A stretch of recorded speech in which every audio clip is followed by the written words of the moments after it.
Hello everyone. आज है 20 फरवरी, लेकिन कल हमारी 19 फरवरी की क्लास नहीं हो पाई थी, तो आज की इस क्लास में हम दोनों ही दिनों के इंपॉर्टेंट करंट अफेयर के क्वेश्चंस का डिस्कशन करेंगे। प्रीवियस क्लास में हमने देखा था भारत ने लिम्फेटिक फाइलराइसिस यानी कि हाथी पांव को खत्म करने के लिए जो समय सीमा निर्धारित की, ये 2027 है। T20 2026 वर्ल्ड कप हिस्ट्री में अर्धशतक बनाने वाले जो पहले भारतीय विकेटकीपर बने ईशान किशन बने हैं। प्रधानमंत्री ऑफिस, कैबिनेट सचिवालय और राष्ट्रीय सुरक्षा परिषद सचिवालय के नए कैंपस का नाम सेवा तीर्थ है। बांग्लादेश के जो अगले प्रधानमंत्री बने तारिक रहमान, और बांग्लादेश सरकार ने रिसेंटली 260 नदियों को पुनर्जीवित करने की योजना बनाई है। भारत ने वर्ष 2026 में यानी कि इस साल गेहूं के एक्सपोर्ट को फिर से परमिशन दी है। इससे पहले 2022 से इस पर बैन लगा हुआ था। फीफा वर्ल्ड कप जो 2026 का होगा, इसमें क्वालिफाई करने वाला पॉपुलेशन के हिसाब से सबसे छोटा देश बना है कोराकोआ। भारत में व्यापक शहरी नीति को अपनाने वाला पहला राज्य केरला है। और रिसेंटली भारत भूषण पुरस्कार जो कि लॉन्च किया गया है जगत गुरु जग्गी वासुदेव के द्वारा 2026 के जो विंटर ओलंपिक्स हैं, इसमें ब्राजील का पहला शीतकालीन ओलंपिक पदक जीता है लुकास पिन्हेरो ब्रेथिन ने। तो सभी क्वेश्चंस हमने देखे प्रीवियस क्लास में। शुरू करते हैं आज का हमारा पहला सवाल। पहला सवाल है, हाल ही में किसे BBC Indian sports woman of the year 2025 से सम्मानित किया गया? तो बीबीसी यानी कि British broadcasting corporation Indian sports woman of the year award ये रिसेंटली मिला है स्मृति मंधाना को, जो कि क्रिकेट से रिलेटेड है। इन्हें यह अवार्ड मिला क्यों है? तो देखिए, अभी हाल ही में आईसीसी वुमेन्स वर्ल्ड कप हुआ था, तो भारत इसमें विजेता था साउथ अफ्रीका को हरा करके। भारत को कप दिलाने में इनके द्वारा दिए गए शानदार कंट्रीब्यूशन के लिए इन्हें यह अवार्ड मिला है। और रिसेंटली इनकी जो आईपीएल टीम है रॉयल चैलेंजर्स बैंगलोर, इसने 2 बार महिलाओं का जो आईपीएल रहा है ये खिताब जीता। महिलाओं का आईपीएल 2023 से खेला जा रहा है। पहला एडिशन जीता था मुंबई इंडियंस ने 2023 में, दूसरा एडिशन रॉयल चैलेंजर्स बैंगलोर ने, फिर तीसरा एडिशन लास्ट ईयर हुआ, वो फिर से मुंबई इंडियंस ने जीता। फिर 2026 में यानी कि इस साल इसका चौथा एडिशन हुआ, रॉयल चैलेंजर्स बैंगलोर विजेता है। और चारों बार रनर अप इसमें दिल्ली कैपिटल रही है। और आईसीसी वुमेन्स वर्ल्ड कप में कैप्टन तो हरमनप्रीत कौर थी, लेकिन इसमें वॉइस कैप्टन स्मृति मंधाना रही है। दिव्या देशमुख ये चेस से रिलेटेड, शतरंज से रिलेटेड है। और मीराबाई चानू वेट लिफ्टिंग से, जिन्होंने 3 नए नेशनल रिकॉर्ड रिसेंटली बनाए हैं। वेट लिफ्टिंग या इसे ही आप कह सकते हैं भारत तोलन से संबंधित है। निम्नलिखित में से किसने नई दिल्ली में आयोजित इंडिया एआई समिट में शाही और बोध नामक 2 राष्ट्रीय पहलों को लॉन्च किया है? तो शाही और बोध नामक ये जो राष्ट्रीय पहल है, अभी हाल ही में जेपी नड्डा, जगत प्रकाश नड्डा, जो कि केंद्रीय स्वास्थ्य और परिवार कल्याण मंत्रालय संभाल रहे हैं, इन्होंने 17 फरवरी को इस डिजिटल हेल्थ पहल की शुरुआत करी है। तो हेल्थ के क्षेत्र में भी अब एआई को शामिल किया जा रहा है, जिसमें शाही की फुल फॉर्म बनती है strategy AI for health initiative. Bodh की फुल फॉर्म है benchmarking open data platform for health AI. इन दोनों की शुरुआत जेपी नड्डा ने कर दी है। जेपी नड्डा जो कि भारतीय जनता पार्टी के रिसेंटली अध्यक्ष भी रहे, अभी 1 महीने पहले ही बीजेपी के जो नए अध्यक्ष हैं नितिन नबीन बनाए गए हैं, तो एडिशनल तौर पर आप इनका भी नाम याद रखेंगे। सवाल तीसरा है, जो हांस कलाबो ये किस कंट्री से संबंधित हैं, जो विंटर ओलंपिक के इतिहास में सबसे अधिक मेडल जीतने वाले खिलाड़ी बने? तो ये बिलोंग करते हैं यूरोपियन कंट्री नॉर्वे से। ऑप्शन सी इसका राइट आंसर हो जाएगा। ये एक प्रसिद्ध क्रॉस कंट्री स्कीयर हैं, जिन्होंने 15 फरवरी 2026 को मिलान कार्टिनो विंटर ओलंपिक में पुरुषों के 4x7.5 किलोमीटर रिले में गोल्ड मेडल जीता और अपना 9वां गोल्ड मेडल इन्होंने जीता है, जो कि विंटर ओलंपिक इतिहास में सबसे अधिक है। अब ये नॉर्वे से बिलोंग करते हैं। नॉर्वे की capital Oslo, currency Norwegian krone हो जाएगी। नॉर्वे का डिस्कशन है, तो यहां से एक इंपॉर्टेंट इंडेक्स आप रिलेट कर सकते हैं, प्रेस फ्रीडम इंडेक्स। हालिया जारी प्रेस फ्रीडम इंडेक्स में टॉप पर जो कंट्री है ये आपकी नॉर्वे ही रही है। इसमें भारत की रैंक पूछा जाए तो भारत 151 प्लेस पर है। ये मैं 2025 की रैंकिंग बता रही हूँ, फिर से अपडेट हो जाएगी। और ये रिपोर्ट रिलीज कौन करता है? रिपोर्टर्स विदाउट बॉर्डर नामक संस्था ये रिलीज करती है। नेक्स्ट क्वेश्चन है, राशिद खान ये किस टीम से संबंधित हैं, जो कि T20 क्रिकेट में 700 विकेट लेने वाले पहले खिलाड़ी बने हैं? पहली बात तो ये क्रिकेट से रिलेटेड है। कंट्री पूछा जाए तो ये अफगानिस्तान हो जाएगा। ऑप्शन बी राइट आंसर है। ये अफगानिस्तान टीम के कप्तान है 15 फरवरी 2026 को दिल्ली में यूएई के खिलाफ हुए T20 वर्ल्ड कप मैच के दौरान इन्होंने मोहम्मद अरफान को आउट करके ये रिकॉर्ड हासिल किया। मैच से पहले राशिद के नाम 699 विकेट रहे हैं और उन्होंने 16वें ओवर में अरफान को हिट करके मतलब विकेट करा करके 700 विकेट अपना ले लिया है करियर का, जो कि इस मैच में उनका आखिरी ओवर भी रहा था। तो राशिद खान की कंट्री पूछा जाए तो ये अफगानिस्तान से रिलेटेड है। कुछ स्पोर्ट्स के करंट अफेयर यदि हम देखें तो ईशान किशन ने रिसेंटली T20 2026 विश्व कप इतिहास में अर्धशतक बनाने वाले पहले भारतीय विकेट कीपर बने। 79 नेशनल फुटबॉल चैंपियनशिप, ये जो संतोष ट्रॉफी रही फुटबॉल की, सर्विसेज ने जीती है। महिलाओं का आईपीएल आरसीबी ने, pro wrestling league Haryana thunder's ने, 72 नंबर का महिला सीनियर राष्ट्रीय कबड्डी टूर्नामेंट हरियाणा ने, ऑस्ट्रेलियन ओपन में मेंस सिंगल का टाइटल जीता कार्लोस अल्कराज ने, जो कि स्पेन से बिलोंग करते हैं। वुमेन सिंगल का एलेना रायबाकिना ने, जो कि कजाकिस्तान से बिलोंग करती हैं। स्मृति मंधाना महिला T20 इंटरनेशनल में भारत के लिए 4000 रन बनाने वाली पहली खिलाड़ी है। 2025 की पहली सैफ महिला क्लब चैंपियनशिप जीती ईस्ट बंगाल एफसी ने। पहली बार सैयद मुश्ताक अली ट्रॉफी जीती झारखंड ने। Sultan Azlan Shah trophy Belgium ने। डेविस कप इटली ने। Men's Asia hockey cup Bharat ने और आईसीसी वुमेन्स वर्ल्ड कप भी भारत ने जीता। सवाल 5वां है, किस देश में 39 नंबर का जो अफ्रीकी संघ शिखर सम्मेलन रहा, इसका आयोजन किया गया? रिसेंटली इसकी मेजबानी करी है अफ्रीकी कंट्री इथियोपिया ने। ऑप्शन बी राइट आंसर है। और इथियोपिया की कैपिटल जो है अदिस अबाबा, इसने इसकी मेजबानी करी है।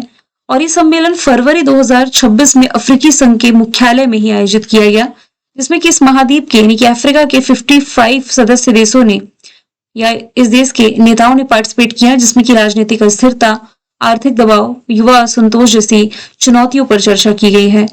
अदिस अबाबा इथियोपिया की कैपिटल है, जहां पर अफ्रीकी संघ का हेडक्वार्टर है। यहाँ पर रीजनल मुद्दों पर चर्चा की गई। आर्थिक एकीकरण, जल संसाधन प्रबंधन और युवा नेतृत्व पर यह प्रमुख चर्चा का विषय रहा है। कुछ इवेंट एंड समिट पर नजर डालें तो लास्ट ईयर की ई गवर्नेंस समिट आयोजित की विशाखापट्टनम ने, भारत अंतर्राष्ट्रीय चावल सम्मेलन दिल्ली ने, विश्व सागौन सम्मेलन कोच्चि केरला ने, लास्ट ईयर का एससीओ समिट चाइना ने होस्ट किया, यूनिवर्सल पोस्टल कांग्रेस यूएई ने, विश्व बैडमिंटन चैंपियनशिप भारत ने, G20 इस साल होस्ट करेगा अमेरिका, लास्ट ईयर होस्ट किया था साउथ अफ्रीका ने। दूसरा बिम्स्टेक बंदरगाह सम्मेलन विशाखापट्टनम, G7 लास्ट ईयर का, कनाडा, ग्लेशियर के संरक्षण पर सम्मेलन Dushanbe Tajikistan, wave summit Mumbai, COP 30 Brazil, BIMSTEC Thailand, BRICS Brazil, ये मैं लास्ट ईयर का बता रही हूँ। वर्ल्ड इकोनॉमिक फोरम की इस साल की 56वीं बैठक दावोस स्विट्जरलैंड ने होस्ट करी। सागर माथा संवाद काठमांडू नेपाल ने, रायसीना डायलॉग दिल्ली ने, 8वां हिंद महासागर सम्मेलन मस्कट ओमान में। नेक्स्ट क्वेश्चन है, बांग्लादेश के नए प्रधानमंत्री तारिक रहमान के शपथ ग्रहण समारोह में भारत को किसने रिप्रेजेंट किया? तो भारत की तरफ से शामिल हुए थे लोकसभा के जो अध्यक्ष हैं, स्पीकर ऑफ लोकसभा कौन है? ओम प्रकाश बिरला जी, ये शामिल हुए हैं। विदेश मंत्रालय के अनुसार इनकी जो मौजूदगी है दोनों देशों की दोस्ती और लोकतंत्र के प्रति सम्मान को दर्शाती है। हालांकि इनवाइटेड थे प्रधानमंत्री नरेंद्र मोदी जी, लेकिन इनके पहले से ही कुछ प्री प्लान थे, डिसाइडेड थे, जिसके कारण ये नहीं जा पाए। तारिक रहमान ने 17 फरवरी 2025 को बांग्लादेश के नए प्रधानमंत्री के रूप में शपथ ली है। उम्र है 60 वर्ष। पूर्व प्रधानमंत्री खालिदा जिया के ये बेटे हैं। इनकी जो मां थी खालिदा जिया, बांग्लादेश की पहली महिला प्रधानमंत्री थी और वह पिछले 35 वर्षों में बांग्लादेश के पहले पुरुष प्रधानमंत्री बने हैं। और इसी के साथ संसदीय चुनाव में चुने गए सांसदों ने भी शपथ ले ली है। अब देखिए यहां पर जो टर्म लिखा हुआ BNP, ये पार्टी का नाम है। अब ये कौन सी पार्टी है बांग्लादेश की? रिलेट कीजिए। देखिए बांग्लादेश की जो पार्टी में इसकी फुल फॉर्म लिख देती हूँ। बी फॉर तो एक तो बांग्लादेश हो गया, बांग्लादेश नेशनलिस्ट पार्टी बीएनपी के नेतृत्व वाले गठबंधन ने 300 सीटों वाली जातीय संसद में 200 से अधिक सीटें जीत करके 2/3 बहुमत हासिल किया है। देखिए बंगाली भाषा में जाति का मतलब होता है राष्ट्रीय, और यहाँ की संसद जो है ये जाति संसद है। जाति संसद यानी कि राष्ट्रीय संसद। तिब्बत निर्वासित सरकार के प्रधानमंत्री का चुनाव फिर से किसने जीता है? देखिए अभी हाल ही में जो पेनपा सेरिंग है, इन्होंने तिब्बत निर्वासित सरकार के प्रधानमंत्री का चुनाव है जो कि ये जीत लिया है। हिमाचल प्रदेश भारत का राज्य, इसके धर्मशाला में केंद्रीय तिब्बती प्रशासन यानी कि सेंट्रल तिब्बतन एडमिनिस्ट्रेशन के चुनाव आयोग ने 14 फरवरी 2026 को नतीजों की घोषणा करी और वर्तमान में सिक्योंग पेनपा शेरिंग ने अपनी सत्ता बरकरार रखी है। अब तिब्बत का चुनाव है तो भारत में क्यों हुआ है, ये सवाल बनता है। तिब्बती चुनाव भारत में इसलिए होते हैं क्योंकि तिब्बत नेतृत्व 1959 से भारत में निर्वासन यानी कि एक्साइल में रह रहा है और 1959 में दलाई लामा चाइना के खिलाफ विद्रोह के बाद तिब्बत छोड़कर के भारत आ गए थे और भारत सरकार उन्हें और हजारों तिब्बतियों को शरण दे चुका है। तब से तिब्बत निर्वासित सरकार का मुख्यालय हिमाचल प्रदेश के धर्मशाला में है और इसी प्रशासन को सेंट्रल तिब्बतन एडमिनिस्ट्रेशन कहा जाता है। इसलिए जो चुनाव हुए हैं वे तिब्बत देश में नहीं बल्कि निर्वासन में रह रहे तिब्बतियों की सरकार के लिए हुए हैं। आप आई होप ये आप समझ गए होंगे जो फैक्ट मैं आपको समझाना चाह रही हूँ।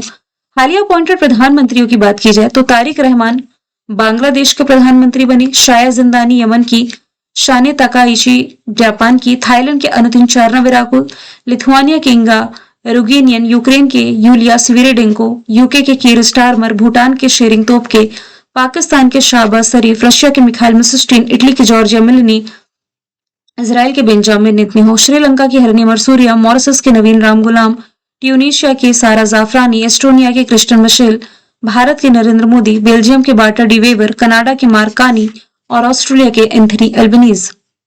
अगला सवाल है हेनले पासपोर्ट इंडेक्स जो फरवरी 2026 का रिलीज किया गया, इसमें भारत को किस स्थान पर रखा गया है? तो भारत इसमें 75 प्लेस पर हो जाता है, 75वें स्थान पर आ जाता है। हमने डिस्कशन किया ही था कि जनवरी में जो हेनले पासपोर्ट इंडेक्स आया था तो भारत उसमें 80 नंबर पर था। 5 अंकों के सुधार के साथ भारत 75 नंबर पर है, यानी कि इंडियन पासपोर्ट धारक अब 56 देशों में वीजा फ्री या वीजा ऑन अराइवल की सुविधा पा जाते हैं। और इंडेक्स वैसे वर्ष में कई बार जारी होता है। रिसेंटली फरवरी के बारे में हम बात करें तो 75 रैंकिंग है। 2006 में भारत 71वें पायदान पर था, जो कि भारत की अब तक की सबसे अच्छी पोजीशन थी। फिर ये बीते रैंकिंग में जनवरी में 80 नंबर पर था, अक्टूबर में 85, जुलाई में 77 और पिछले साल के जनवरी में 85 था। पड़ोसियों की स्थिति में अफगानिस्तान 101 है, 97 में पाकिस्तान, 95 में नेपाल, 93 में बांग्लादेश, श्रीलंका 91 में, म्यांमार 88 में, चाइना 56 में, भूटान 83 में। और फिर से यदि मैं बात करूं टॉप पर कौन सी कंट्री है तो टॉप पर सिंगापुर बना हुआ है। पासपोर्ट होता क्या है? तो देखिए, पासपोर्ट किसी देश की सरकार के द्वारा जारी किया जाने वाला ऐसा डॉक्यूमेंट है जो कि इंटरनेशनल यानी कि अंतरराष्ट्रीय यात्रा के लिए उसके होल्डर की पहचान कराता है और उसकी राष्ट्रीयता को वेरीफाई करता है। जैसे आधार कार्ड है, ये वेरीफाई करता है कि आप अपने देश के नागरिक है, भारत के नागरिक है। सेम वैसे ही जब पासपोर्ट लेके आप दूसरी कंट्री ट्रेवल करने जाते हैं ना, तो ये बताता है कि आप भारत देश के नागरिक हैं। इसके जरिए आप एक देश से दूसरे देश की यात्रा आसानी से कर सकते हैं। हिनले पासपोर्ट इंडेक्स ये हिनले पार्टनर्स नामक कंपनी रिलीज करती है। इस इंडेक्स को इंटरनेशनल एयर ट्रांसपोर्ट एसोसिएशन के डेटा के आधार पर बनाया जाता है, जिसे हिनले एंड पार्टनर्स की रिसर्च टीम है जो कि पेश करती है। अब कुछ इंडेक्स के बारे में बात की जा रही है। यहाँ मैं सिर्फ और सिर्फ 2026 के इंडेक्स और रैंकिंग बताऊंगी, क्योंकि 2025 के सभी इंडेक्स अब अपडेट होने वाले हैं। महिला शांति सुरक्षा सूचकांक 2025-26 में भारत को 131वें स्थान पर रखा गया। करप्शन इंडेक्स में 91 है, टॉप पर Denmark. Global fire power index में टॉप पर अमेरिका, भारत 4th प्लेस पर। एशिया मैन्युफैक्चरिंग इंडेक्स में टॉप पर चाइना, भारत 6ठे स्थान पर। रेस्पॉन्सिबल नेशंस इंडेक्स में टॉप पर सिंगापुर, इंडिया 16 प्लेस पर। एशिया पावर इंडेक्स में टॉप पर अमेरिका और भारत को 3rd प्लेस पर रखा गया है। सवाल 9वां है, फिडे फ्री स्टाइल विश्व चैंपियनशिप का खिताब किसने जीता? तो देखिए, अभी हाल ही में नॉर्वे के जो मैग्नस कार्लसन है, इन्होंने फिडे फ्री स्टाइल विश्व चैंपियनशिप का खिताब है जो कि ये अपने नाम किया है और इन्होंने अमेरिकी शतरंज ग्रैंड मास्टर फेबियानो कारुआनो को हरा करके खिताब जीता। फिडे के बारे में यदि हम बात करें, International Chess Federation 1924 formation year, Lausanne में हेडक्वार्टर, अर्काडी डोकोरविच हेड है। इसके डिप्टी हेड है भारत के विश्वनाथन आनंद, जो कि देश के पहले ग्रैंड मास्टर भी रहे हैं। एशियन डेवलपमेंट बैंक और बिहार गवर्नमेंट ने कितने सेक्टर में $1 बिलियन से अधिक के सहयोग के प्रस्ताव पर विचार विमर्श किया है? तो इसमें कुछ की पॉइंट्स है, जैसे कि व्यापक बौद्ध सर्किट का डेवलपमेंट, आपका जो water resource and agriculture transformation project है, इसके अलावा व्यापक कौशल विकास परियोजना, शहरी बुनियादी ढांचा, लचीलापन परियोजना, ऊर्जा और स्वास्थ्य और शिक्षा के क्षेत्र में भी यहाँ पर दोनों साथ में सहयोग करते दिखेंगे। तो ऑल ऑफ द अबव यहाँ से राइट आंसर हो जाता है आपका। तो बिहार के जो मुख्य सचिव हैं प्रत्यय अमृत, इनकी अध्यक्षता में एडीबी के साथ फरवरी 2026 में सहयोग प्रस्ताव पर विचार विमर्श हुआ। एडीबी $1 बिलियन से अधिक के प्रस्ताव पर बिहार सरकार को मदद करने जा रही है। एडीबी बिहार को किन किन सेक्टर में हेल्प करेगा, ये हम ऑप्शंस के थ्रू देख चुके हैं। ये देखिए यहाँ पर कुछ की पॉइंट मैंने हाईलाइट कर दिए हैं। एडीबी के बारे में यदि मैं बात करूं, एशियाई विकास bank 1966 formation year, Manila Philippines में हेडक्वार्टर है। मात्सुगु अस्कावा, माफ कीजिएगा अभी चेंज हो चुके हैं, मसातो कांडा ये नए अध्यक्ष हैं। और एडीबी की जो 69 मेंबर कंट्री अभी शामिल हुई है, इजराइल आप रिलेट करेंगे। गेल के नए सीएमडी कौन बने? गेल यानी कि gas authority of India limited, इसके नए सीएमडी दीपक गुप्ता बन गए हैं। पेट्रोलियम एवं प्राकृतिक गैस मंत्रालय ने दीपक गुप्ता को गेल का नया सीएमडी बनाया है। इनका कार्यकाल 1 मार्च 2026 से शुरू होगा। गेल का फॉर्मेशन ईयर 1984 है, दिल्ली में हेडक्वार्टर है। अब यदि बात की जाए अदर ऑप्शन की, तो सुमन बेरी नीति आयोग के उपाध्यक्ष हैं। सूर्यकांत ये देश के 53rd नंबर के चीफ जस्टिस ऑफ इंडिया है। यूपीएससी के हेड अजय कुमार हो जाएंगे। अगला सवाल है, किस राज्य केंद्र शासित प्रदेश ने भू आधार योजना की शुरुआत करी है? तो रिसेंटली राजधानी दिल्ली ने भू आधार योजना की शुरुआत कर दी है। अभी है क्या? दिल्ली सरकार ने जमीन के रिकॉर्ड को डिजिटल बनाने के लिए पहल शुरू करी है। इसके तहत हर प्लॉट को 14 अंकों का एक unique land parcel identification number यानी कि ULPIN नंबर ये जारी किया जाएगा।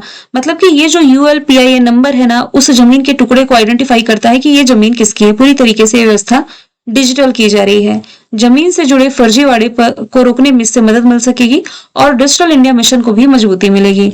सवाल 13वां है, म्यूनिख सुरक्षा सम्मेलन ये किस शहर में आयोजित हुआ है? तो देखिए जैसे कि नाम से स्पष्ट है, म्यूनिख जर्मनी का शहर। इसी म्यूनिख में म्यूनिख सुरक्षा सम्मेलन जो 2026 का था, इसकी शुरुआत हो चुकी है और इसका ये 62nd एडिशन है। तो यदि ये शहर ना पूछ करके देश पूछता है कि म्यूनिख सुरक्षा सम्मेलन किस देश में आयोजित किया गया, तब आपको जर्मनी आंसर टिक करना है। या तो मैं ऑप्शन चेंज करके आप लोगों को बता दूंगी तो आप टिक कर लेंगे। और भारत को रिप्रेजेंट किया इसमें विदेश मंत्री एस जयशंकर ने। बेसिकली सुरक्षा मुद्दों पर इसमें चर्चा की गई जिसकी थीम थी अंडर डिस्ट्रक्शन। सवाल 14 है, भारत में मोबाइल आधारित AI संचालित रिमोट वोटिंग प्रणाली का अनावरण किस राज्य में किया गया? तो आंसर इसका बिहार हो जाता है। ऑप्शन सी राइट आंसर है। तो बिहार ने इंडिया AI इम्पैक्ट समिट में भारत की पहली मोबाइल आधारित AI संचालित रिमोट वोटिंग प्रणाली की शुरुआत कर दी है। इस प्लेटफॉर्म को बिहार राज्य चुनाव आयोग के द्वारा प्रस्तुत किया गया है। ई वोटिंग नामक ये जो एंड्रॉयड एप्लीकेशन है ना, ये CDEC centre for development of advance computing जिसका मुख्यालय पुणे में है और राज्य के चुनाव आयोग के सहयोग से विकसित किया गया है। इस प्रणाली को पहली बार 2025 के शहरी स्थानीय निकाय चुनावों के दौरान लागू किया गया था। मैंने बताया था ना, बिहार जो कि डिजिटल वोटिंग करने वाला देश का पहला राज्य बना। ये सुविधा मूल रूप से प्रवासियों के लिए, प्रवासी श्रमिकों के लिए, छात्रों के लिए, वरिष्ठ नागरिक, प्रेग्नेंट महिला या जो डिसेबल पर्सन होते हैं, जो अनवेल पर्सन होते हैं, इनके लिए प्रोवाइड कराई गई। 15वां सवाल है, हाल ही में खबरों में छाई विक्टोरिया झील किस महाद्वीप की सबसे बड़ी झील है? तो विक्टोरिया लेक आप अफ्रीका से रिलेट करेंगे, जहां से दुनिया की सबसे लंबी नदी नील नदी का उद्गम होता है। तो मुख्यतः शैवाल के अत्यधिक पनपने से हुए गंभीर पारिस्थितिकी नुकसान के कारण ये झील है जो कि चर्चे में थी। विक्टोरिया झील का पानी हरा हो गया है। शैवालों की इतनी ज्यादा उपस्थिति हो गई है, शैवाल ग्रीन कलर का आप देखते होंगे, इमेज तो मैंने ऐड नहीं करी है। तो अत्यधिक पनपते शैवाल के कारण इसे जो पारिस्थितिकी नुकसान हो रहा है, इसके कारण ये चर्चे में आया है। विक्टोरिया झील अफ्रीका की सबसे बड़ी झील है, तंजानिया युगांडा की सीमा पर। ये देख सकते हैं आप इसकी लोकेशन, यहाँ युगांडा है, केन्या है, यहाँ तंजानिया है। रवांडा से बॉर्डर शेयर नहीं करेगी और इसे केन्या में विक्टोरिया न्यांजा कहते हैं, युगांडा में नालुबाने कहते हैं और तंजानिया में उकुरेवे के नाम से जाना जाता है। भूमध्य रेखा इसे पार करती है और उत्तरी अमेरिका की सुपीरियर लेक के बाद दुनिया की दूसरी सबसे बड़ी मीठे पानी की झील आप कह सकते हैं। हाल ही में फरवरी 2026 में शुरू हुई भारत विस्तार योजना ये किस क्षेत्र से संबंधित है? तो ये रिलेटेड है एग्रीकल्चर से, यानी कि कृषि के क्षेत्र से संबंधित रही है। केंद्रीय मंत्री हैं शिवराज सिंह चौहान, कृषि मंत्री हैं। इन्होंने 17 फरवरी 2026 को जयपुर से भारत विस्तार डिजिटल प्लेटफॉर्म को लॉन्च किया है। ये एक AI आधारित डिजिटल प्लेटफॉर्म है जिसका पर्पस है किसानों को स्मार्ट और सूचना समृद्ध बनाना है और किसानों को फोन कॉल, चैटबॉट और बाद में मोबाइल ऐप के माध्यम से जानकारी प्रदान की जाएगी। ये प्लेटफॉर्म मौसम का, बाजार मूल्य का, कीटों का, मृदा स्वास्थ्य का, फसल संबंधी सलाह और सरकार से रिलेटेड जितनी जानकारियां हैं, मतलब योजनाओं से रिलेटेड, ये सभी प्रदान कराएगा।